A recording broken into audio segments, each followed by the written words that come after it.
Sejam bem-vindos a mais um vídeo da disciplina de modelagem de sistemas, a famosa modelagem orientada a objeto. Então hoje a gente vai falar um pouquinho sobre o processo de desenvolvimento de software. Ah, mas você vai ficar falando só sobre o processo de desenvolvimento de software? Não. A gente vai entrar nos detalhes específicos para que a gente saiba exatamente aonde cada elemento tem que entrar. Não entendi. Vou falar agora. Imagina que você tenha que fazer elementos com diagramas iguais em etapas diferentes do processo de desenvolvimento de software. Se você não sabe para que serve aquela etapa, você vai usar a ferramenta errada. Exemplo, diagrama de classe. Tem muita gente que faz o diagrama de classe de projeto, de implementação, em que o cara está descrevendo exatamente como vai fazer. Na hora de fazer o diagrama de classe dos elementos conceituais, de análise, em que a gente vai extrair informação, vai conseguir falar com os nossos usuários, atores, stakeholders, clientes, ou seja lá o que for.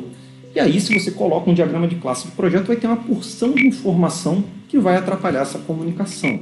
Sem contar que o diagrama de classe de análise, né, o nosso é chamado também de modelo conceitual, ele vai nos ajudar quando nós formos realizar o que? O projeto de banco de dados, ou quando a equipe de banco de dados vai fazer o seu projeto. Então a gente tem que sair de um ponto em comum para poder chegar nos objetivos. O cara de banco de dados vai estar lá definindo o que é importante para o banco e você vai estar lá chegando até o projeto e a codificação, tá certo?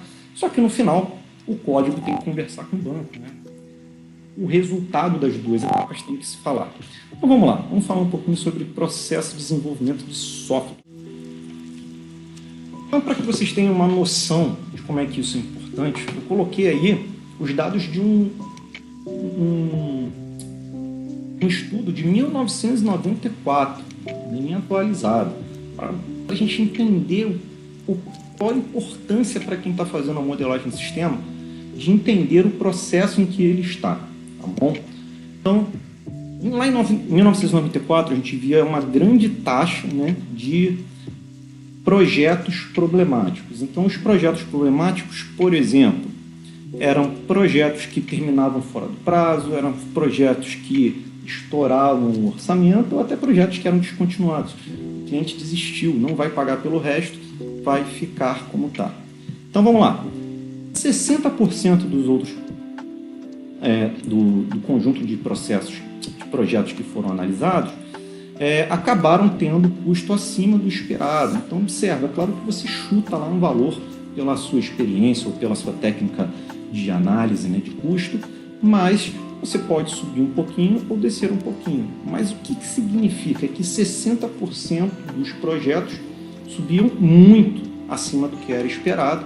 Então, estava virando prática comum você chegar no meio e cobrar mais, né? Que não é legal do ponto de vista de quem está pagando. E quando o cara não cobrava mais, a solução era atrasar o projeto. Significa o quê? Precisa então de mais tempo para poder fazer essa coisa. Então,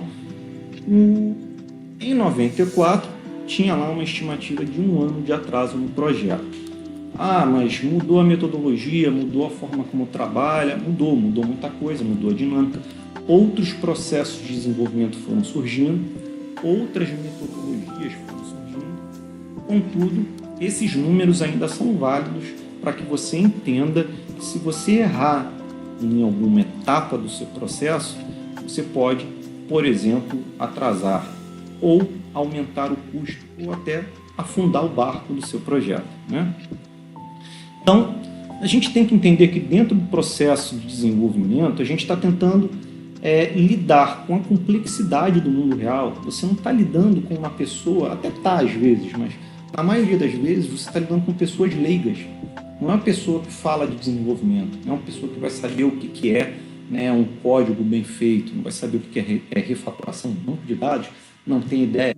São pessoas comuns, né? O dono da padaria que quer automatizar lá o sistema, o dono do Lava Jato que quer começar a regularizar lá os pagamentos, automatizar o pagamento, o médico que quer controlar as suas receitas, quer controlar literalmente as suas receitas financeiras, né, ou receitas prescrições médicas que ele faz. Então, são pessoas que não estão interessadas em saber como você vai fazer isso, mas sim no que está sendo feito, tá certo? E aí, a ideia do processo é sempre minimizar os problemas envolvidos lá no desenvolvimento de software. E a gente vai compreender dentro do processo de desenvolvimento de software a definição, o desenvolvimento, o teste e a manutenção do produto. Tem muita gente que acha que no final entregou, acabou, mas a maioria dos projetos que você termina, a primeira etapa, voltam para melhorar, para aumentar, né? São poucos os projetos que você entrega, eles ficam do jeito que estão e nunca mais vão ser atualizados ou incrementados, tá certo?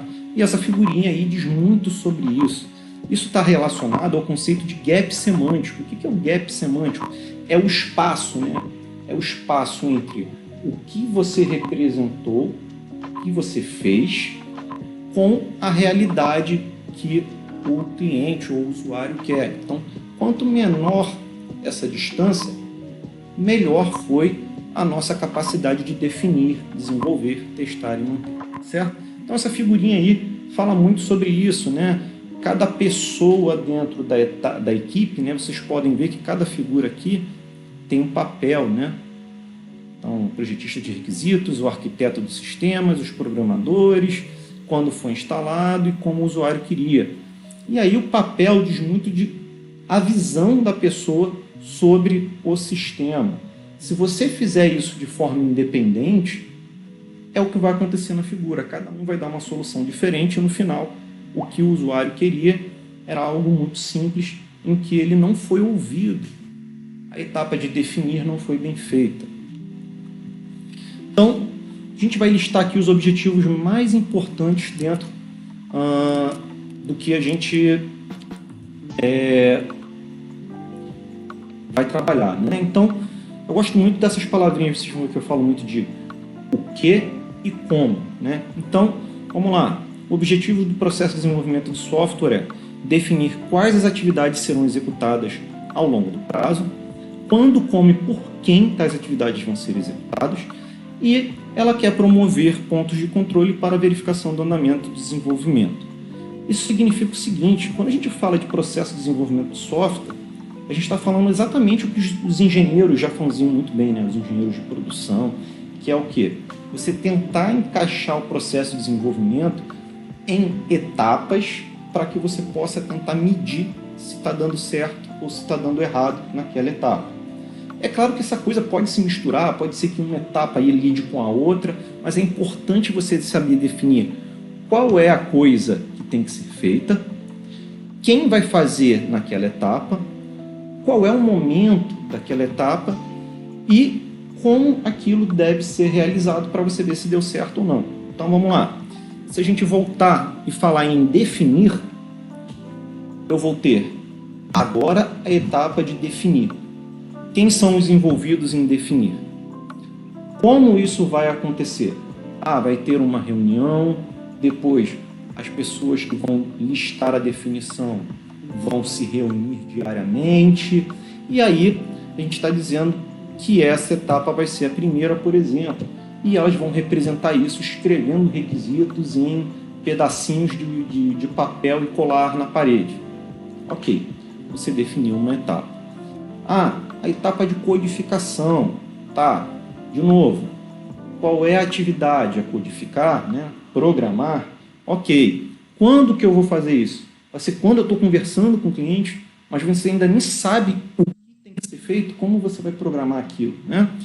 Como você vai fazer isso? E por quem? Observa, não significa que você não possa fazer essa iteração de codificação, mas em algum momento você parou para poder definir. Pode ser que definir demore um dia, uma semana ou 15 minutos. Ok, mas você fez a definição antes de codificar, né? Beleza. E aí a gente consegue, inclusive, né, medir. Olha, cara, a gente codificou, mas quando foi usar lá, não era o que o cara queria. Talvez a gente tenha que ter um pouco mais de paciência na hora de definir, conversar mais com ele, interagir mais com ele. A gente entendeu muito literal, ficou muito complicado. Não, então vamos lá, vamos tentar entender o que ele quer, né? E aí sim, padronizar a forma de desenvolver o software de uma organização. Por que isso é importante? Porque quando você entrega um produto, você está dizendo que tem um padrão de qualidade. Você não pode entregar produtos feitos pela mesma equipe com padrões diferentes de qualidade. Se isso estiver acontecendo, algo de errado está acontecendo durante o seu desenvolvimento do software e é legal você medir, né? De repente tem alguém da equipe que está sobrecarregado, que está doente, que está fazendo um papel que não gosta ou está perdido no papel que está fazendo, e aí você consegue, né, ou treinar o cara, ou colocar alguém junto com ele, ou até trocar ele de função. Né? Falei da pessoa, mas pode ser também infraestrutura, plataforma, prazo, né? Tem várias coisas. E aí a gente vai falar aqui das caixinhas mágicas em que a gente encaixa o processo de desenvolvimento de software. De forma geral, a gente tem o levantamento de requisitos, a análise, o projeto, os testes e a implantação. Quando a gente fala de codificar, de programar, codificar fica dentro do projeto, ao final do projeto. Eu gosto de separar a codificação, mas como os livros definem assim, a gente vai deixar como está. Então, a etapa ao final do projeto a gente vai codificar, né? Ou, se a gente for fazer de forma iterativa, projeta e codifica, projeta e codifica. O que não pode é codificar e depois inventar um projeto, que aí não dá certo, né? A não ser que você esteja fazendo uma engenharia reversa, um sistema pronto que você está tentando entender para poder ou resolver um problema ou atualizar a tecnologia ou refazer, né? Então, beleza. A gente vai falar um pouquinho sobre cada etapa, mas rapidamente o levantamento de requisitos é a etapa em que você lida com os usuários interessados, onde você vai extrair deles o que tem que ser feito. Durante a análise é a hora que a gente vai começar a moldar nossos elementos para que eles possam ser projetados e codificados. Então aqui a gente continua no que. O que eu quero. A única diferença é que agora eu vou olhar um pouco mais para a representação em que a gente vai depois codificar. A gente vai se aproximar um pouco mais de um sistema, tentando sempre reduzir esse gap semântico. Então, a análise, a gente vai fazer o diagrama de objetos, né, de classes conceituais, para a gente começar a entender o que são as coisas, para a gente poder refinar, inclusive, os nossos requisitos.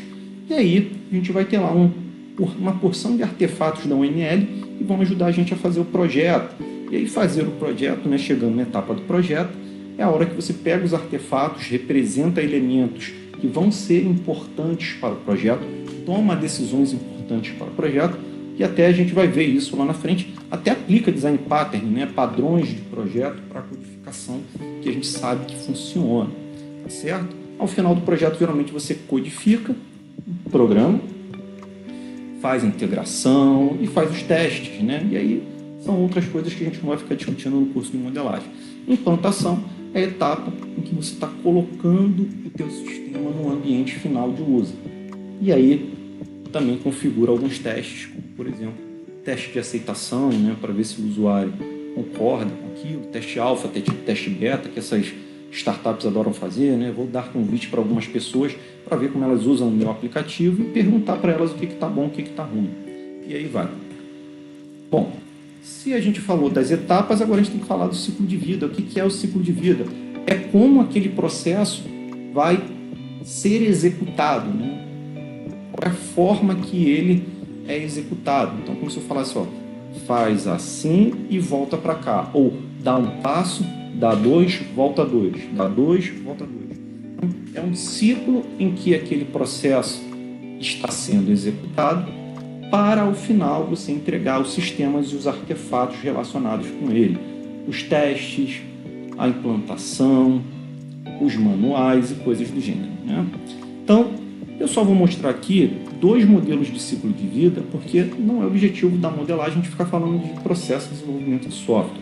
Mas a gente precisa ter em mente eles para poder gerar os artefatos, senão eu fico falando de OML para vocês, sem que vocês saibam onde é que as coisas se encaixam. Aí eu vou estar reproduzindo o que está no livro lá de definição do OML, não como fazer o OML. A gente vai falar a definição e como fazer. Beleza, então a gente vai falar um pouquinho sobre o modelo de cascata e o modelo iterativo e incremental. Para a gente trabalhar nesse curso, eu vou ter que falar do modelo cascata, né? Mas eu vou falar um pouquinho e vocês vão ver que a gente volta. Porque senão a gente não consegue contemplar todas as etapas, tá bom? Então, o modelo cascata, literalmente, o nome sugere, né? Faz uma etapa e desce para outra. Faz uma etapa e desce para outra. Você sempre conclui uma etapa e avança para outra. Então, por exemplo, fiz o levantamento de requisitos, na etapa que eu entrevistei o cliente, que eu almocei com ele, que eu perguntei minhas dúvidas. Fui para análise de requisito. Então, aqui na análise de requisito é onde eu vou, por exemplo, extrair os elementos de classe conceitual, os casos de uso, as coisas que vão ser importantes para a gente realizar o projeto. Cara, encontrei alguma dúvida aqui, posso dar um passo atrás? Pode. Poder pode. Não é o ideal, mas pode. O que você não pode fazer é você estar no projeto e querer voltar para o levantamento de requisito. A gente vai ter essa licença poética durante o curso, porque vocês estão aprendendo, certo?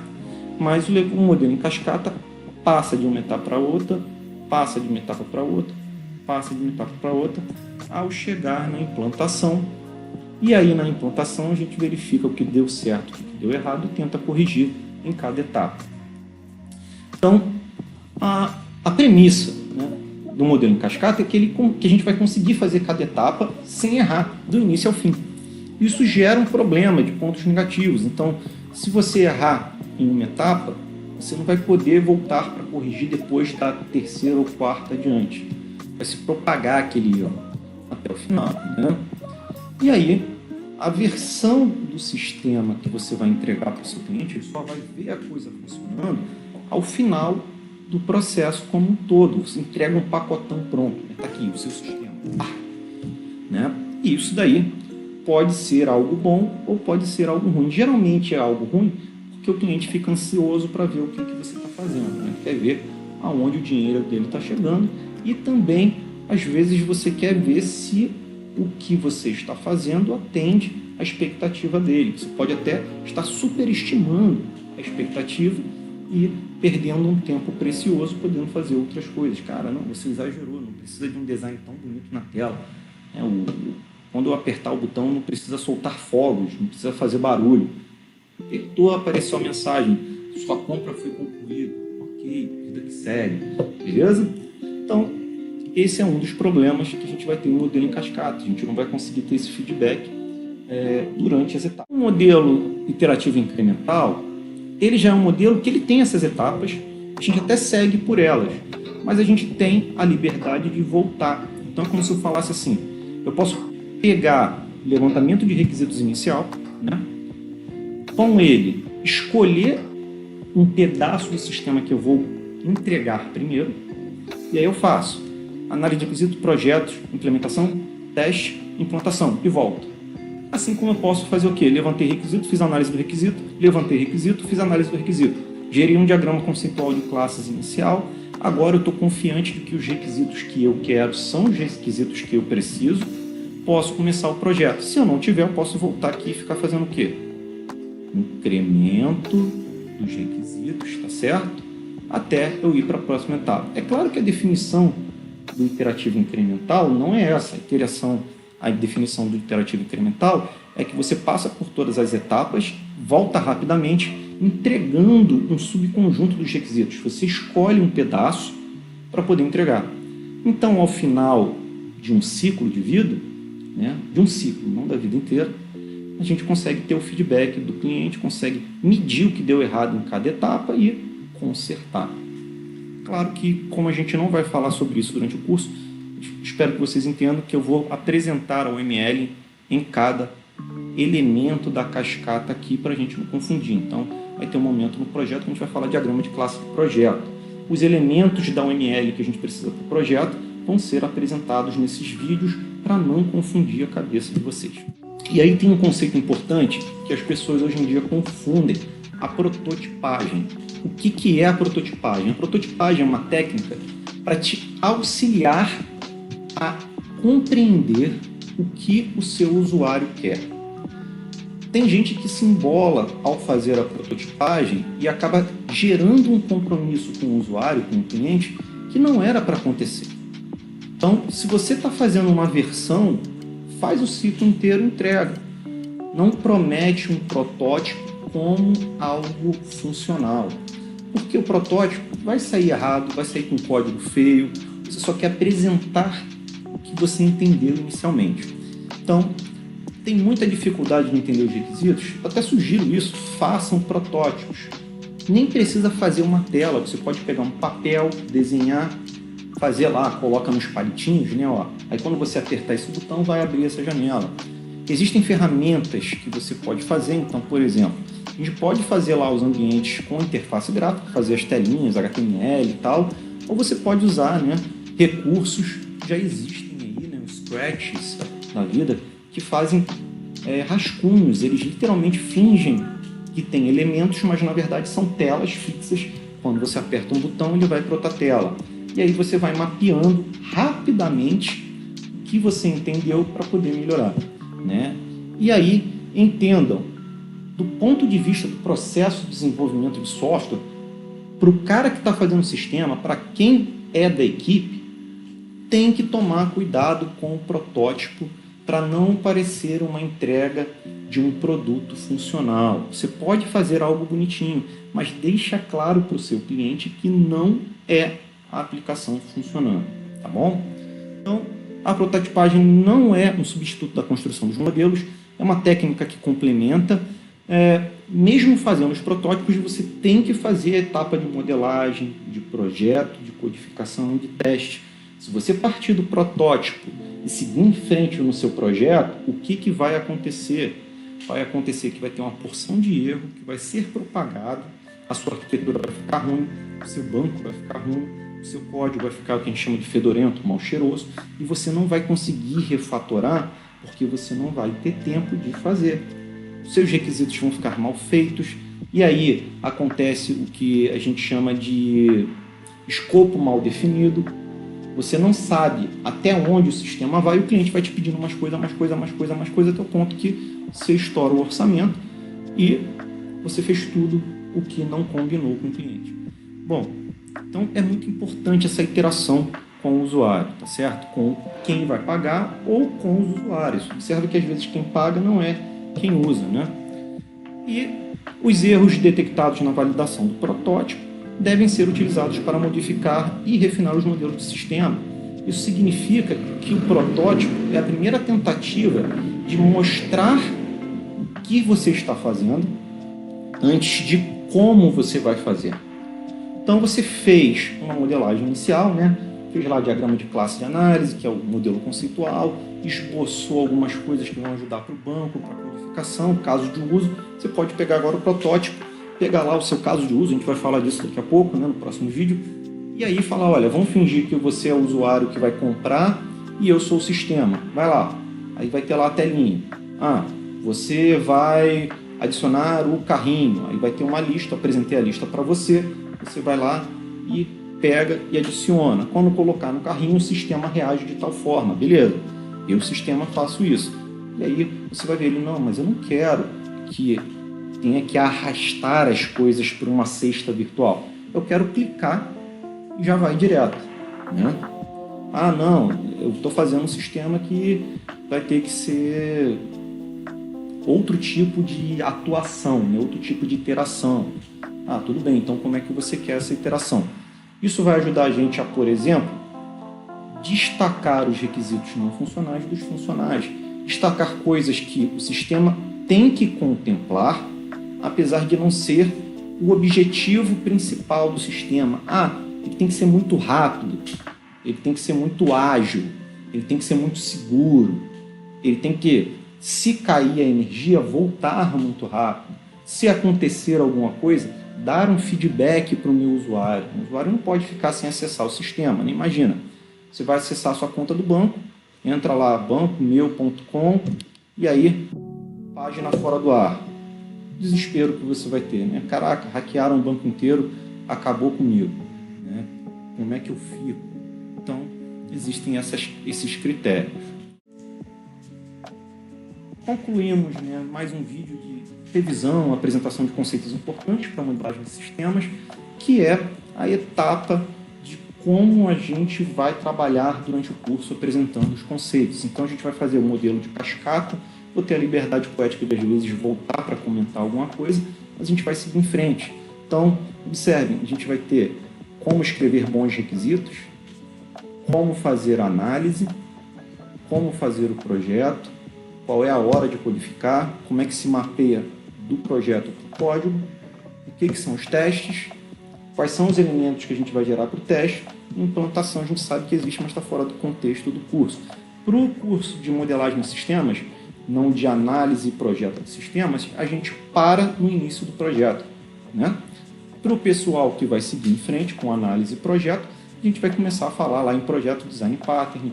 E para quem não fez análise e projeto, tem a disciplina de projeto. Independente disso, a gente vai ter lá a disciplina de padrões arquiteturais, que fala de algo que vem antes. Durante a análise, alguém está definindo qual vai ser a arquitetura do seu sistema, que vai influenciar tanto a análise quanto o projeto do seu sistema. Mas aí é discussão para outro curso, para outra disciplina, certo? Beleza, pessoal. Um abraço aí e não esqueçam, tem dúvida? Comentário. Tem sugestão? Comentário.